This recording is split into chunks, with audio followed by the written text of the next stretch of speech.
would you have that you want to share with them to help them develop these skills? Yeah. There's this term that all of these young people know and are throwing around often, which is swagger. Right. And I think that it needs to be defined a little more specific and a little broader, I think, at the same time. I think that swagger is a tertiary agreement. I think you have to have manners plus confidence and style to equal swagger. Because it doesn't matter how stylish you are. If you're rude, nobody wants to be around you. That's right. And conversely, if you're confident and mannerable, but you don't know how to dress appropriately for the occasion, you won't even gain entry into the game.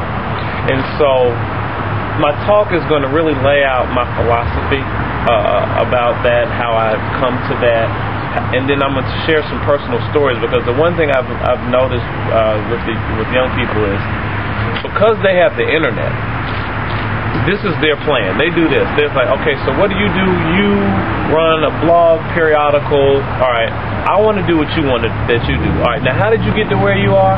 And they're writing it down, taking notes. And then they take what you said and they Google it.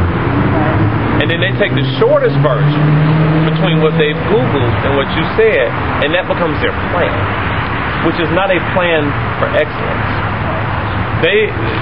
Everybody wants success, and there's so much stress on success, and I'm going to talk about this a bit today as well. You can be successful, but if you're not excellent, you will lose your success. It is impossible to be excellent and not be successful. And so what has happened is, I believe that people perform at the expectations that they're given.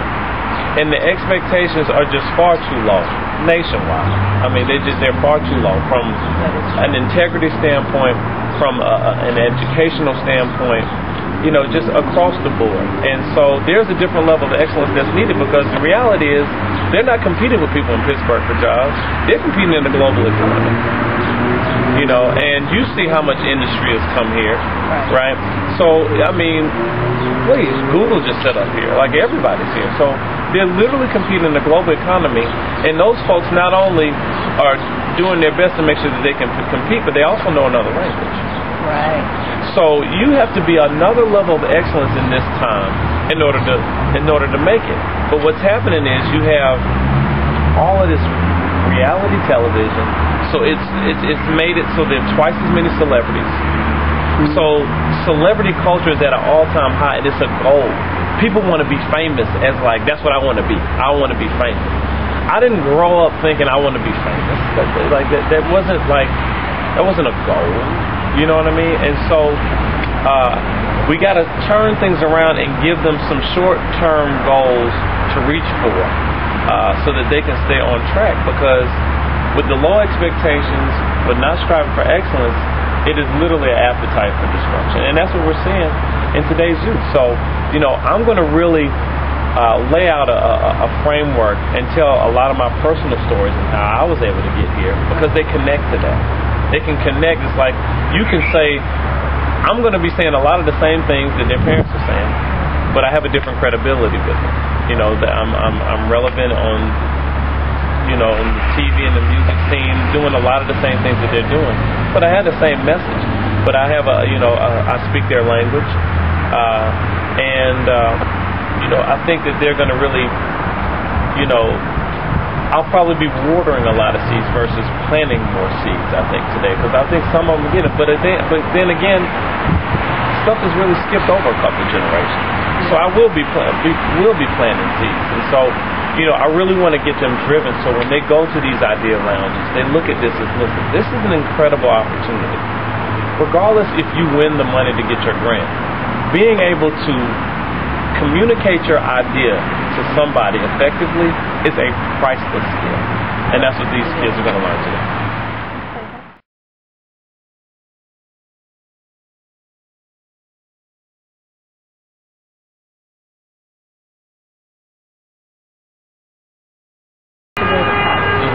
So how is that working what you're doing right now?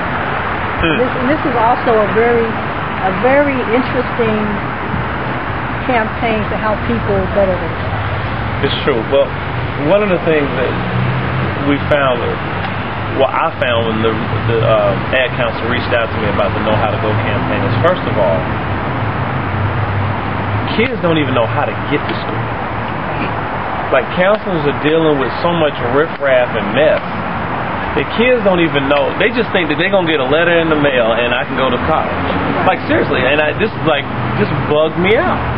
But this is a real thing. And so folks don't even know how to go. And, this whole green industry that's coming in, there's going to be a whole nother set of jobs, industrial jobs. There's a whole nother set of jobs. And not even that, this green economy these are going to be the future billionaires like the .coms and the computer industry was, years ago, which we didn't get an opportunity to compete in. We missed that one. We don't have to miss this boat. But you have to find a way to talk to our community. Because the green thing, it can be kind of intimidating. All right, y'all tree huggers, like, what are y'all on? Y'all eating granola all the time? What's good with y'all? That's the person that a lot of them think about. But there's so many different opportunities. And think about it. Those folks that were in the mailroom at Microsoft are millionaires today. And those are the same opportunities that these green jobs can really do for them. So, with this knowing how to go, with the Know How to Go campaign, and I think about what we're doing here, it's really not only about saying, listen, you have a great opportunity here. There's a huge future. It is beyond what you could ever think or imagine, and think about some other things. Like, I know your passion may be film and television. You know what? But because of the internet, the playing field has been leveled. I mean, you look at how you all's company is already, expanding, and you can literally start a business online, but you're going to need some capital. But the reality is you don't need much capital now. So it's like, listen, find a job where you can get, paid a decent wage, and you can then take that and start planting seeds in what it is that you love and what it is that you're passionate about. And so if we can communicate that to them, I think they can see it differently. The other thing is, this cool, if it's not cool, it don't even register. Cool is so important. Cool's always been important. Cool ultimately, has something to do with, the friends you chose, the glasses you got on, the eyeshadow you got on. Yeah. I'm cool today. Exactly, you cool. And so, I think that, making education cool and showing that you can still be, because they know Asher Roth, they know me, they know that we're on their televisions, we're on their websites, doing some of the things that they think are cool. But there was a lot of preparation and a lot of hard work that went into getting here. And again, knowledge is the new currency. That is not a debatable statement. It is.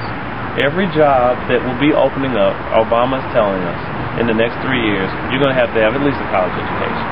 You know what I mean? And regardless of that, like I said, with these green jobs, there's so many other entry-level jobs that are going to be available. But now we got to start getting online. Now you got to start doing the research, because while you spending 30 minutes playing, 3 hours playing video games, somebody's doing some research. Right. While you spending, another 2 hours, whatever, doing whatever else you're doing. Yeah. Somebody is reading the newspaper. Somebody is researching those industries. And that's the world that we're living in. It is highly competitive. Highly competitive. So if we can really keep that fire under them and keep them inspired and let them know that the possibilities are real and they really can achieve, I think that we have hope.